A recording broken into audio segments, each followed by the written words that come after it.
Yung ginagawa ni Senator Marcos, sa tingin ko tinatama niya ang pagkakamali. Pero sa tingin ko mas maigi ang pagtatama kung maibalik dito si President Duterte. Yun ang mahalaga. Kahit na anong demolition ang gawin ng kapatid niya kay Vice Presidente, ang mahalaga sa kultura ng Pilipino ang pamilya eh. So, yung mga nangyari, talagang i-blame ng tao kay Mr. Marcos.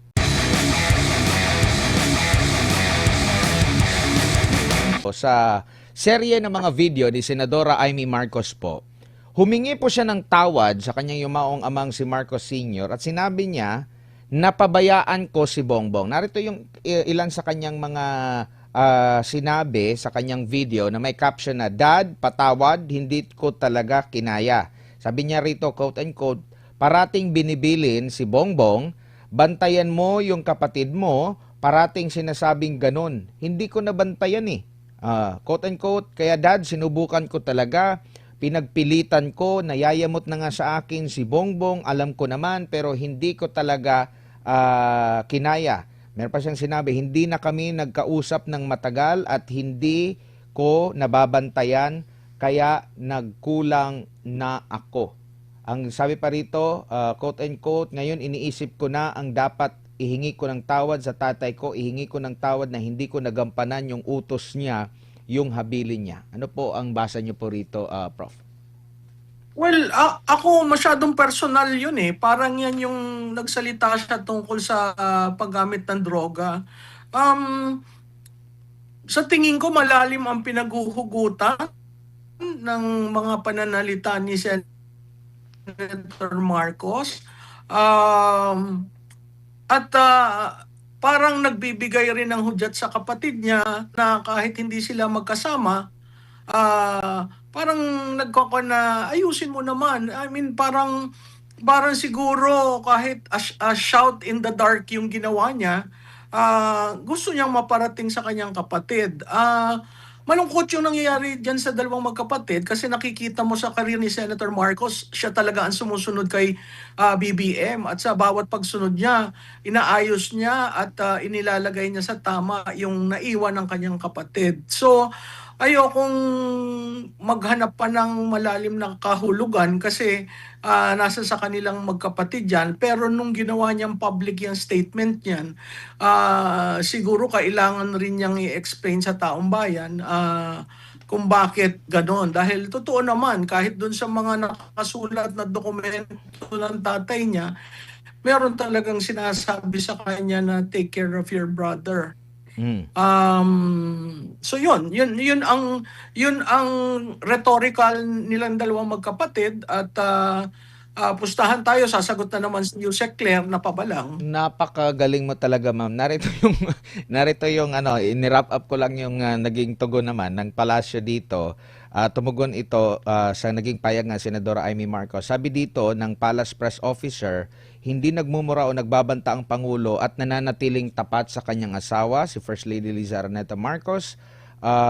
Iginit din ng opisyal na hindi sinisira ng Pangulo ang imahe ng kanyang mga kapatid at alam niya ang nangyayari sa paligid. Tinukoy din ni Castro ang tanong kung sino ang dapat binantayan bilang paglilinaw sa umunay hidwaan ng pamilya Marcos. Parang baliktad pa rin. Alam mo, Admar, dapat hindi siya dapat pumapagitna dyan. Nasa sa kanilang magkapatid dyan. At kung babasahin mo, napakle, pero may sipa rin. May sipa kay Senadora, may sipa sa previous administration. Yung framing ni Yusek Castro,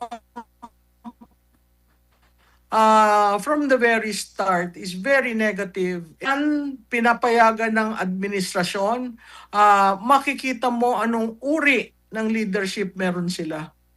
Opo.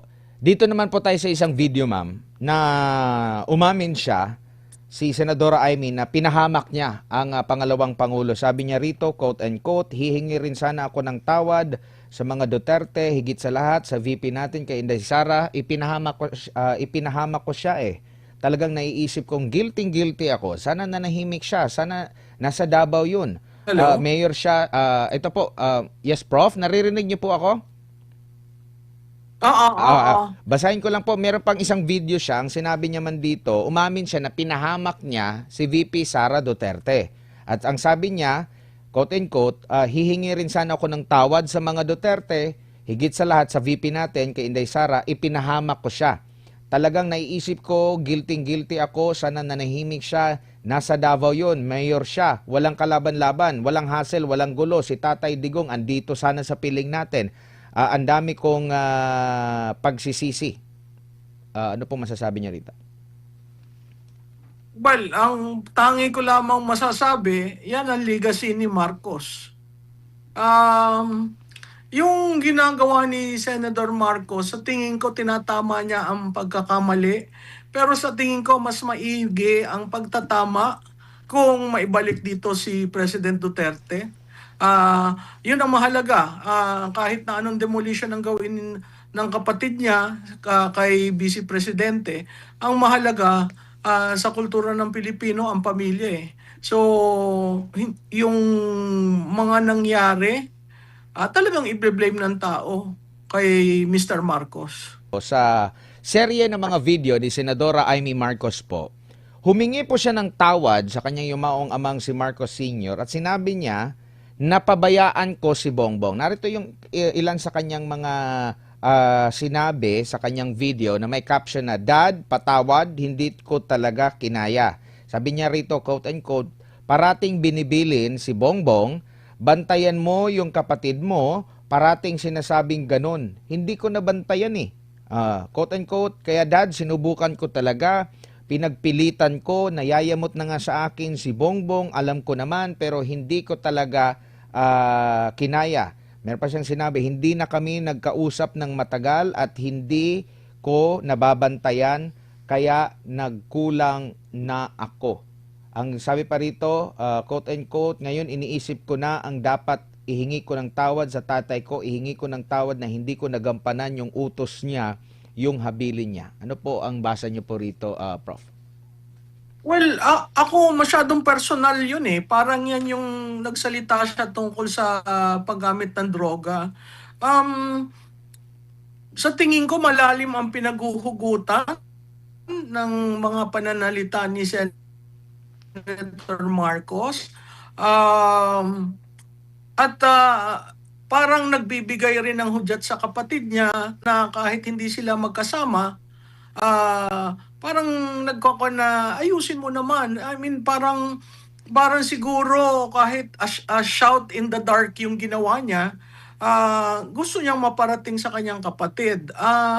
Malungkot yung nangyayari dyan sa dalawang magkapatid kasi nakikita mo sa karir ni Senator Marcos, siya talaga ang sumusunod kay BBM at sa bawat pagsunod niya, inaayos niya at inilalagay niya sa tama yung naiwan ng kanyang kapatid. So, ayokong maghanap pa ng malalim na kahulugan kasi nasa sa kanilang magkapatid yan. Pero nung ginawa niyang public yung statement niyan, siguro kailangan rin niyang i-explain sa taong bayan kung bakit ganon. Dahil totoo naman, kahit dun sa mga nakasulat na dokumento ng tatay niya, meron talagang sinasabi sa kanya na take care of your brother. Mm. So yun ang rhetorical nilang dalawang magkapatid at pustahan tayo, sasagot na naman si Yusek Claire na pabalang. Napakagaling mo talaga, ma'am. Narito yung ini-wrap up ko lang yung naging tugon naman ng palasyo dito. Tumugon ito sa naging payag ng Senadora Amy Marcos. Sabi dito ng Palace Press Officer, hindi nagmumura o nagbabanta ang Pangulo at nananatiling tapat sa kanyang asawa, si First Lady Liza Araneta Marcos. Iginit din ng opisyal na hindi sinisira ng Pangulo ang imahe ng kanyang mga kapatid at alam niya ang nangyayari sa paligid. Tinukoy din ni Castro ang tanong kung sino ang dapat binantayan bilang paglilinaw sa umunay hidwaan ng pamilya Marcos. Parang baliktad pa rin Alam mo, natin. Admar, hindi siya dapat pumapagitna dyan. Nasa sa kanilang magkapatid dyan. At kung babasahin mo, napakle, pero may sipa rin. May sipa kay Senadora, may sipa sa previous administration, yung framing ni Yusek Castro from the very start is very negative. Yan pinapayagan ng administrasyon, makikita mo anong uri ng leadership meron sila. Opo. Dito naman po tayo sa isang video, ma'am, na umamin siya, si Senadora Amy, na pinahamak niya ang pangalawang Pangulo. Sabi niya rito, quote and quote, hihingi rin sana ako ng tawad sa mga Duterte, higit sa lahat, sa VP natin kay Inday Sara. Ipinahamak ko siya eh. Talagang naiisip kong guilty ako. Sana nanahimik siya. Sana nasa Davao yun. Hello? Mayor siya. Ito po, yes, Prof, naririnig niyo po ako? Basahin ko lang po, meron pang isang video siya, ang sinabi niya man dito, umamin siya na pinahamak niya si VP Sara Duterte. At ang sabi niya, quote and quote, hihingi rin sana ako ng tawad sa mga Duterte, higit sa lahat sa VP natin kay Inday Sara, ipinahamak ko siya. Talagang naiisip ko, guilty ako, sana nanahimik siya, nasa Davao yun, mayor siya, walang kalaban-laban, walang hassle, walang gulo, si Tatay Digong andito sana sa piling natin. Ang dami kong pagsisisi. Ano pong masasabi niya rito? Well, ang tangi ko lamang masasabi, yan ang legacy ni Marcos. Yung ginagawa ni Senator Marcos, sa tingin ko tinatama niya ang pagkakamali. Pero sa tingin ko mas maigi ang pagtatama kung maibalik dito si President Duterte. Yun ang mahalaga.